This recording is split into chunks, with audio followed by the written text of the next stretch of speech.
Now we're ready to set up and provision Layer 3 virtual service networks. This is the last exercise in this series.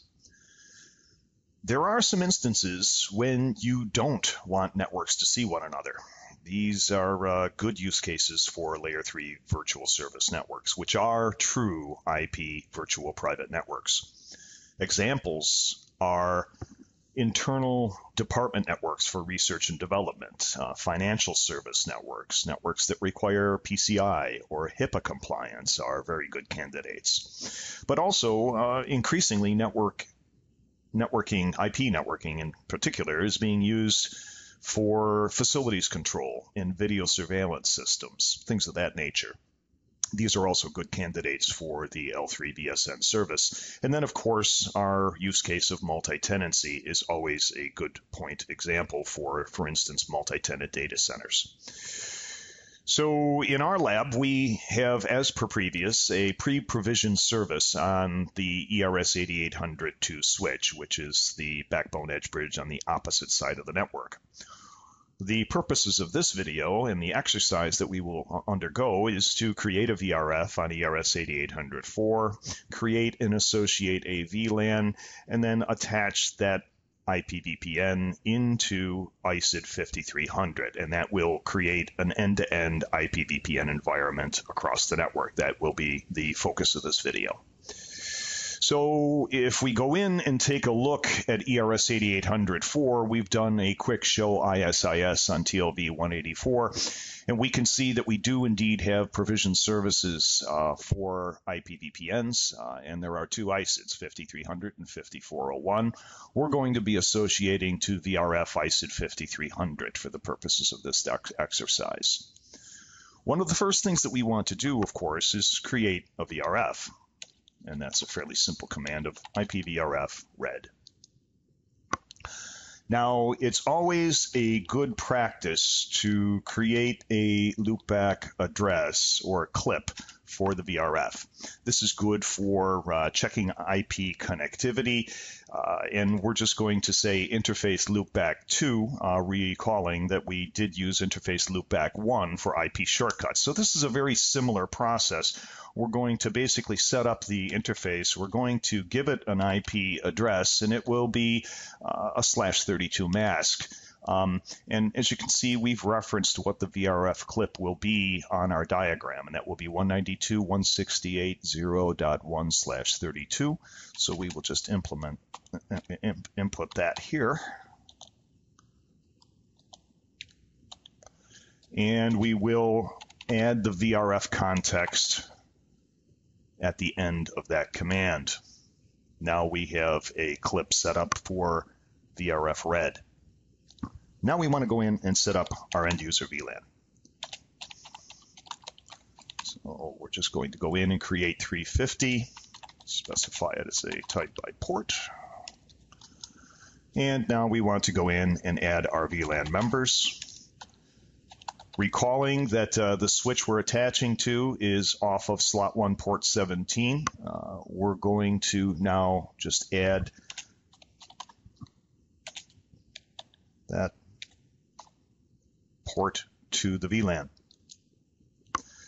Now at this point in time, we will then go into the interface VLAN.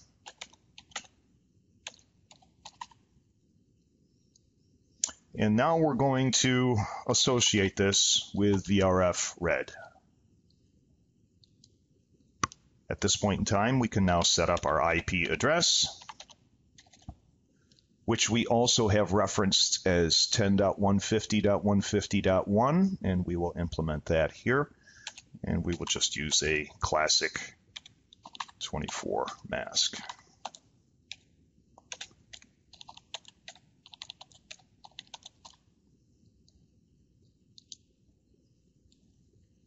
So up until now, there's nothing unusual. We've created a VRF, we've associated a clip to it, we've assigned a VLAN at the edge, made that an interface off of the VRF, and assigned an IP address. This is pretty normal stuff. Now we go into the specific SPB parameters. So we're going to go into router VRF read.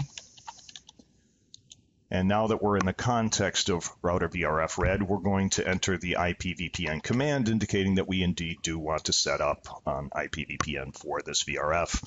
Here is where we will enter our ISID value. And as you can see, we reference in the diagram, and as we've shown in our link state database, that we want to attach to ISID 5300. Now that we're done with that, we will then type IPVPN enable. And we have just set up a layer 3 virtual service network. It is that easy. Now, as per the IP shortcuts, you will notice that this address will not be sourced into the network, and we need to run redistribution. The difference here is we're going to run it in the context of VRF red. So at this point in time, we're just going to do an ISIS redistribute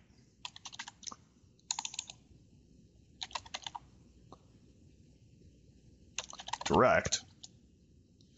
And we're basically getting our warning again, indicating that the routes will not inject until after the enable command. And similar to what we did with IP shortcuts, we're going to basically say that we want to add a metric of 1 so that everything will be 1 hop away. And then the last thing we want to do is go in and enable redistribute direct. And keep in mind that throughout this whole time, we're under the context of the router VRF here. This is an important piece. We want to make sure that we're actually in the context of VRF red as we're running these commands. Now that we've done that, very similar to IP shortcuts, we need to run our apply command. So that is simply ISIS apply redistribute direct. But here, the difference is we're going to type out the context of the VRF. Once we've done that, we're completed. We have now set up the VRF. We've given it a clip address. We've associated a VLAN to that VRF, given an IP address to that VLAN.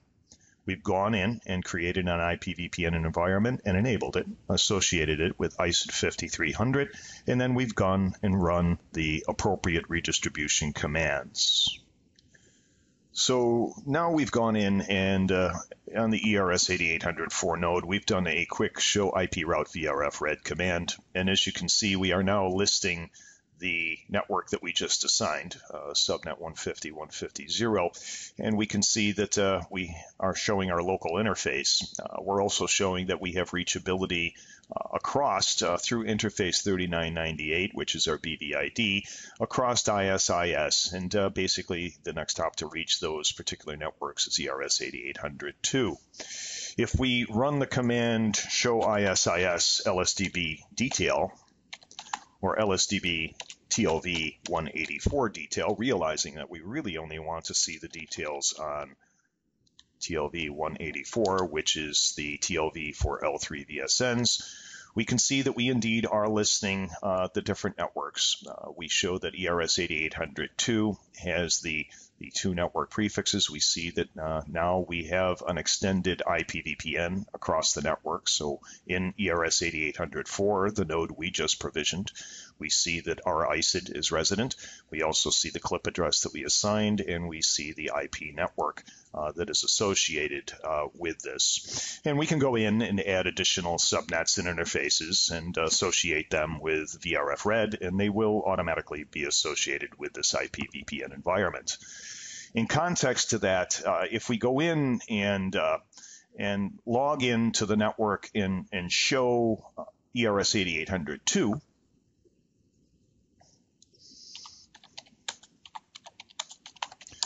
and we do a show IP route for VRF red, we can see that we see the same type of connectivity, except from the perspective of ERS 8802. So we're seeing now that we have our 150 network that we created, and it's reachable through ERS 8804.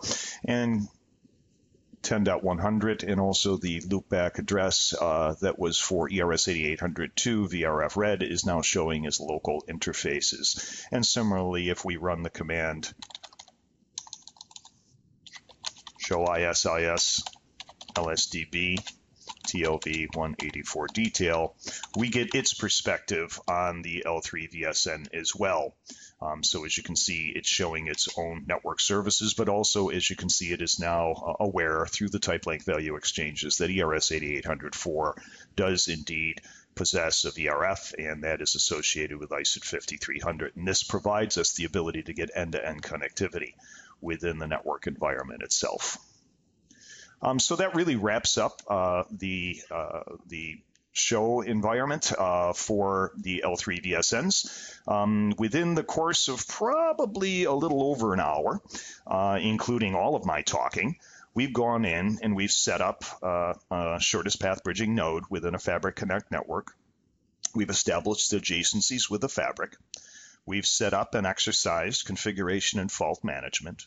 We've gone in and set up IP shortcuts to allow for IP connectivity via VRF0. We've gone in and we've set up L2 VSNs into the environment and added IP addressing to make them visible through the global routes. And then finally, we've provisioned and set up a true IP VPN environment. And I want to note that while we really did probably a little under a dozen commands to set up the L3 VSN in all proper context, and that's including the VRF creation, the redistribution, and everything else, in order to do the same type of service with an MPLS solution with layer 3 VPLS, you would literally be typing in hundreds of command lines to instantiate the service instance. And also, in addition, that only covers the service instance in itself. There have to be additional reroute policies that have to be written for redundant label switch paths to allow for resiliency in MPLS. That is yet more command lines that have to be instantiated for each and every reroute policy. As we can see with shortest path bridging, we don't have to do that. We have complete knowledge within the link state database. Therefore, we do not have to instantiate any reroute policies for these IP VPNs. So that really shows how easy it is to set up a Fabric Connect node and its established services and do it in probably really total CLI context is probably a little under 20 minutes. Well, that wraps it up, guys. Thank you very much for taking the time to view these videos. Again, these have been separated for subject context for your convenience. So if you want to go back in and view any of these videos to refresh the command line sequences required, these are available at any time for your viewing pleasure. Thank you very much.